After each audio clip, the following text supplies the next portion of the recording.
ભાઈ એકાદું હારા માયલું મિક્સર બતાવી દયો ને. હાલો ભાઈ બતાવી દે હો. એક મિક્સર દેતો ભાઈ.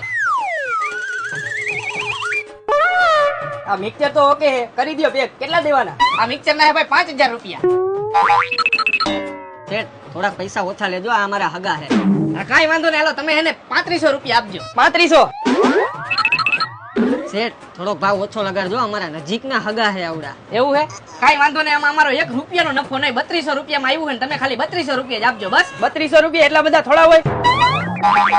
શેઠ આ અમારા બહુ વધારે હગા થાય છે, આટલો બધો ભાવ ન રાખો, થોડોક ઓછો રાખો. એવું હે? કાંઈ વાંધો નહીં, તો એક કામ કરો, તમે આ મિક્સર ને મફતમાં લઈ જાઓ, 1 રૂપિયો નથી જોતો. અરે વાહ ભાઈ વાહ, તમે તો બહુ હારા માણા કહેવાય ભાઈ. જોયા ને આપડા શેઠ? અરે વાહ શેઠ વાહ, તમારા જેવા હારા માણા મેં ન જોયા. અરે હારો માણા કાંઈ નહીં, આ મિક્સર લઈ જાય ને એના પૈસા તારા પગારમાંથી કાપવાના હે. હારવાલામ કામ કરવા માંડ જા, બરોબર ને? હગા હોય તો